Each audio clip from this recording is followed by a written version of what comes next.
¿Qué tal? ¿Cómo estáis? Bienvenidos a College 360, bienvenidos a las previas 360. Hace muchísimo que las empezamos, estamos ya en octubre cuando sacamos este vídeo, este número 12 de las previas 360 y toca hablar de UCLA, pasada ya la Mara manía, por suerte ya sabéis que la etapa de Adaimara acabó en UCLA el día que David Cortés le metió el micro en el vestuario del Rap Arena después de perder del Mark Madness, cosa que luego el vídeo se lo quedó la gente y lo que nos citaron, por cierto, hay que recordarlo.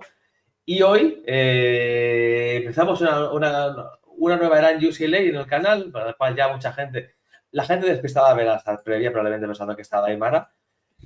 Pensamos que ya no va a ser una de las previas más vistas, pero bueno, yo considero que es una previa muy interesante porque este equipo tiene una pinta increíble. Y conmigo me he traído a Julián Guedes para rememorar viejos tiempos hablando de UCLA. ¿Qué tal, Julián? ¿Cómo estás?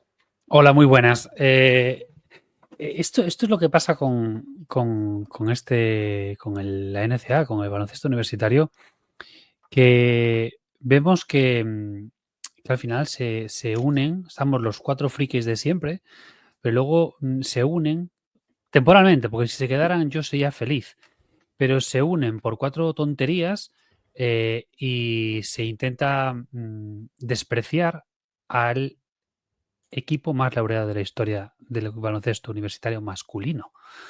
Y creo que había que tener un poco de vergüenza antes de tachar a equipos como UCLA o North Carolina como... Porque no me gusta el entrenador o porque el entrenador no pone al jugador que no nunca he visto en mi puta vida, pero es vecino mío y entonces pasa lo que pasa. Pero bueno, en fin, yo me alegro, ojalá que tenga Mara la mejor carrera posible en Michigan, pero yo me alegro porque ahora realmente Mick Cronin volverá a ser un entrenador decente. Ya la gente ya no va a conocer a Mick Cronin y ya no vamos a estar con tonterías. Y por lo menos, pues mira, a lo mejor no digo que se rememore esa Final Four de hace unos años porque no es un equipo tan bueno como el de hace unos años, pero es un equipo muy, muy, muy interesante. A mí esta UCLA me gusta muchísimo. Y yo creo, Julián, que sí que se ha vuelto a lo que es un equipo campeón de verdad en la NCAA básica. Vuelven prácticamente los jugadores más importantes del año pasado y se traen a jugadores top, porque traerse a Donovan Dent es conseguir a uno de los quizás top 3 mejores jugadores que había en el portal y rápidamente, casi nada más acabar el Madness, Cronin estuvo ahí, lo trajo a UCLA poniéndole dinero en la mesa y desde luego haciendo que UCLA tenga uno de los, pues un equipo muy interesante porque al final mezcla la gente que vuelve con jugadores de primer nivel del portal. Es tremendo. Es que te plantas con una rotación muy buena. Realmente lo que traes de jugadores jóvenes no es algo reseñable. De hecho, comparado con lo que fueron otros años, es residual totalmente. Es que lo que te traes del portal es brutal. O sea, es que hablas de Donovan Dent. O sea, es que ya solo con eso podríamos decir que UCLA fueron los campeones del Transfer Portal. Pues que aparte el tema de meter a Xavier Booker también es otro puntazo tremendo. Y otros jugadores más como el de San Diego con Jamerson o incluso el de North Carolina Central, pero me quedo más con Jamerson, perdón, ya te dan un plus. Es que Donovan Dent es un jugador que puede ser, primero, va a ser el mítico base organizador que te puede distribuir el juego como le dé la gana, que aparte es muy buen anotador, viene de reventar la Mountain West y que luego es un jugador de muchísimo talento y que luego además es muy buen distribuidor. O sea, por encima tú tienes por ahí a un jugador grande, dominante, como Xavier Booker para la pintura, genial. Y aún por encima veremos la evolución de Bilodó, que también vimos que tiene muchísimas armas. Es que es tremendo. Y luego a mí me gustan mucho, por ejemplo, Clark y Daly. Son jugadores que lo que le vimos en años anteriores, a mí lógicamente me parece que puede ser algo muy interesante por lo que vimos y cómo puede evolucionar, es que me parece un equipo, una plantilla, un quinteto, una rotación súper completo, súper equilibrado y con mucho talento. Ujú. Totalmente. Rápidamente, Julián, para decirle a la gente quién se va Dylan Andrews, se va Daimara, se va Sebastián Mack, se va William Kyle, se va Dominic Harris, se va Lazar Stefanovic y se va Kobe Johnson. Todos estos jugadores se van del año pasado. Vuelven jugadores muy importantes, los comentaba Julián. Sky Clark, Eric Daly Jr., Tyler Bilodeau, Terence Perry, que a mí el freshman este el año pasado me gustó bastante. Estos cuatro vuelven y desde el portal, lo hemos comentado antes, llegan Donovan Dent de New Mexico, Jamar Brown, un anotador de Kansas City, Xavier Booker, el pívot de Michigan State, que veremos si reflota su carrera aquí, es un pívot muy interesante. Viene también Steven Jamerson desde San Diego, que es un jugador interior muy interesante también, y Anthony Peoples Jr. desde North Carolina Central. Llega desde High School Brandon Williams, que fue reseteado el año pasado, y Eric Finney Jr., que también fue reseteado el año pasado. Todo esto, Julián, hacen que tengan una rotación de 8 o 9 jugadores de un grandísimo nivel y sobre todo esas piezas importantes, ¿no? Porque para que Donovan Dent funcione, tiene que tener a un tipo like Clark, que es clave, los dos complementan, y un poco lo que comentabas tú antes, ¿no? Que para que Bilodeau esté bien, necesita un tipo todoterreno como Eric Daly Jr., que me parece que también es un complemento increíble. Un tipo de mucho talento que desde high school vino con mucha fama y que desde luego que ha tenido también momentos de reseñales el año pasado, Eric Daly Jr., que yo creo que son jugadores de clave ascensión y que van a ayudar tanto a Dent como a Bilodeau para que sean pues, claves en sus puestos, tener a estos escuderos de lujo. Sí, totalmente.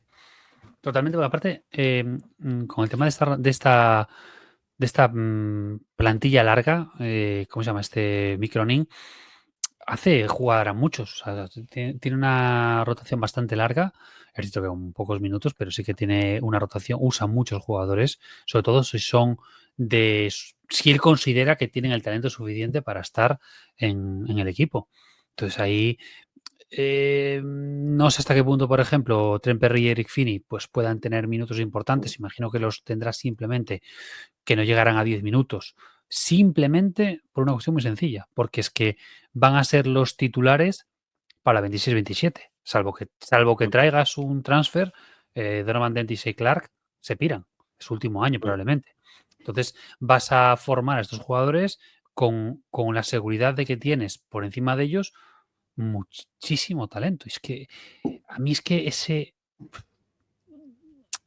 podemos excluir a Booker si queremos, aunque a mí Booker es un jugador que me gusta y creo que Sí, puede funcionar bien. Es que tienes un quinteto bestial. O sea, con sí, Dent, sí. Clark, Daly, Bilodeau y Booker es un equipo tremendo. Alguno se va a arrepentir de haberse marchado. Totalmente de acuerdo contigo, Julián, porque es un equipo candidato a todos, sinceramente. Sí, Yo sí.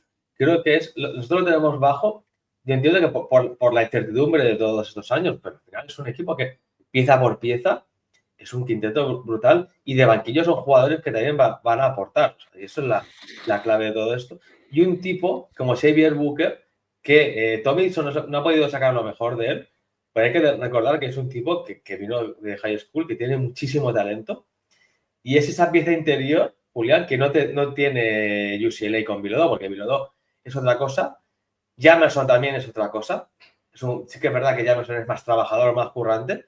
Pero claro, Xavier Booker también te da otra oportunidad. Y es que es cierto que UCLA tiene esa capacidad de jugarte pequeño, incluso poniendo a Daly de 4 y jugando a Bilodeau de 5, poniendo a gente como Jamar Brown o otros, o jugando con tres pequeños, incluso Trent Perry y demás.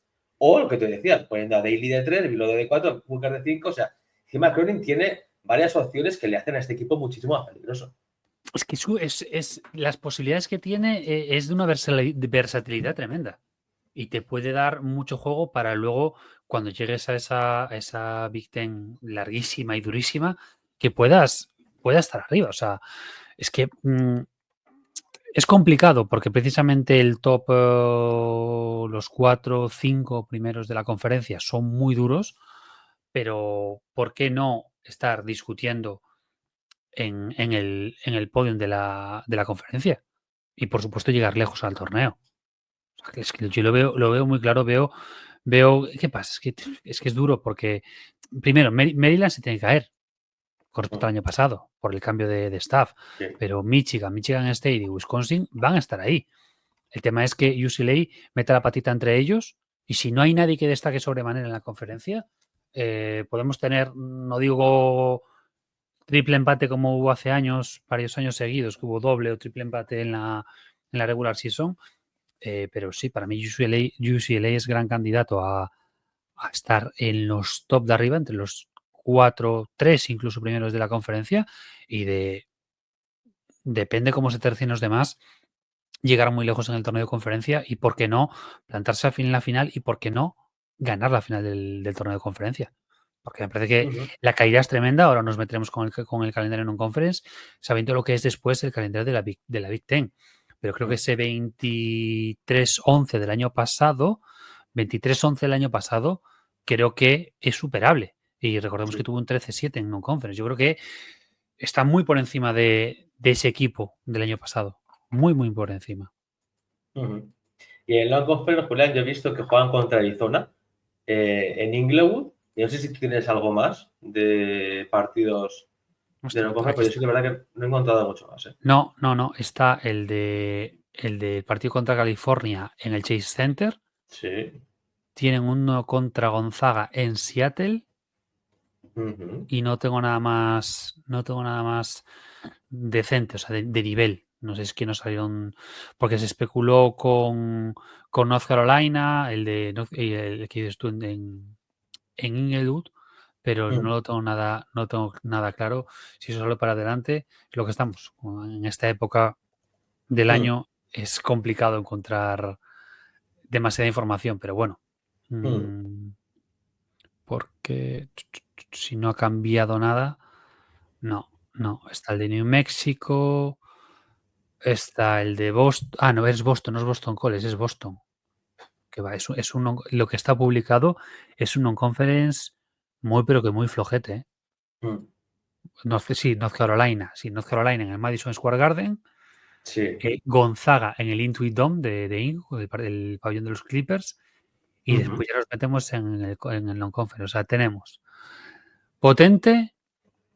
Sí, eso es que hemos dicho. O sea, potentes estos fuera de la conferencia. Bueno, Arizona Sí. en Phoenix, creo que es en el pabellón de los Sun, North Carolina y Gonzaga. Es que el resto son partidos de nivel medio y nivel medio bajo. Porque hay muchos los típicos partidos que juegan siempre los equipos de California contra sus UC de cuadre y todos los equipos de California que hay chorrocientos mil, pero sí que hay. ¿Qué pasa? Que luego tienes un calendario de conferencia, como siempre, en la Big Ten, durísimo. Y también peca un poco Cronin de eso, ¿no? De querer tener récords muy largos y luego en la conferencia a veces ha pecado. Lo que pasa es que con este equipo, Cronin quiere estar arriba en los rankings, sí o sí, ganar muchos partidos y que la moral del equipo vaya a más, con jugadores diferenciales y que desde luego que esta UCLA, yo Julián, no sé, ¿te acuerdas hace un par de años cuando llegaron todos los europeos? Algo raro pasaba en UCLA y por suerte en un par de años todo ha vuelto a la normalidad y UCLA vuelve a contar con un equipo en condiciones y que por lo menos parece que hay alguien al mando y desde luego que los que decían que Cronin pues era lo que era, pues aquí se demuestra que Cronin y su staff han conseguido montar un tremendo equipo, han conseguido traer uno de los mejores jugadores del portal y que UCLA pues es candidato a estar ahí arriba después de hace un par de años, por suerte vuelve a estar ahí. Veremos, creo que pueden hacer algo muy interesante y no digo que sea el de otros años, pero es una plantilla muy, muy, muy, muy interesante para ver algo muy bonito en el equipo. Luego veremos a ver también, Julián, el tema Cronin, ¿no? Porque es cierto que se rajó mucho acerca de cómo trataba a ciertos jugadores y demás el año pasado por aquí, por este lado del charco. Claro, llega un tipo como Donovan Dent, que es un tipo que viene con fama de hacer lo que le dé la gana en New México, en un estilo de juego rápido, 20 puntos por noche, y evidentemente, por mucho que digan, o sea, Donovan Dent viene para ser Donovan Dent, y por mucho que esté Mick Cronin, que la gente se piense que Micronin es lo que es. O sea, Donovan Dent viene a ser un jugador diferencial y a ser un jugador de equipo y viene a ser referencia de la NCAA aquí en UCLA, tirándose lo que se tenga que tirar. Antes de nada, corrijo porque los partidos de non-conference que estaba diciendo antes eran del año pasado. No está actualizado en la web de la universidad. Tienen contra Arizona en el Intuit Dome, para empezar, el 14 de noviembre. Después, nada, tienen visitas de estas, las de siempre, que les visita Sacramento State y Presbyterian, las míticas de la zona. Y después Sí. tienen el partido contra California en San Francisco, efectivamente, en el Chase Center. Y después, efectivamente, que lo dije antes, lo había dicho bien, en Seattle, en el antiguo Kia Arena, el Climate Pledge Arena, el partido contra Gonzaga. O sea, realmente potente es Gonzaga. Y vamos a decir que Arizona Sí. y ya está. Esto es lo que hay. Imagino que habrá más, pero de momento no está nada más confirmado. Me parece muy raro que no lo hayan publicado cuando Sí. están siempre cargando todo, pero bueno, me parece raro en esta universidad que tienen tanta capacidad mediática. Totalmente. Pues Julián, no sé si hay algo más que añadir de estos Bulls, que desde luego que se nota que hay alguien al mando, está en el puesto 12. Jorge y yo los teníamos 14 y 15, o sea, hemos acertado más o menos, que desde luego que es un equipo que hay que seguir, sobre todo ese partido con Gonzaga, la batalla de los equipos del oeste clásicos, va a ser un partido imperdible a principios de temporada. Yo creo que si tenemos la posibilidad, por horarios no, pero si tenemos posibilidad por diferidos de ver los partidos de UCLA, yo recomiendo verlos. Por supuesto, ver ese contra Arizona, que suele ser un partido divertido siempre, y el partido contra Gonzaga. Y luego, cuando nos metamos en el calendario de conferencia, intentar ver a intentar ver a UCLA, porque creo que va a ser un equipo muy divertido y de mucha calidad para ver. Mil gracias, Julián, por pasarte por las previas un día Un más. placer. Y recordad que mañana seguimos tocando ya con la yema de los dedos el top 10. Mañana se viene el 11, un equipo de la SEC muy divertido también y muy molón. Ya de seguir disfrutando de las previas, sabéis, se están acabando y eso significa que el college basketball por fin, después de mucho tiempo y mucha sequía, se empieza a acercar. Mil gracias por estar ahí y seguir disfrutando de lo mejor de la NCAA en College 360. Hasta luego.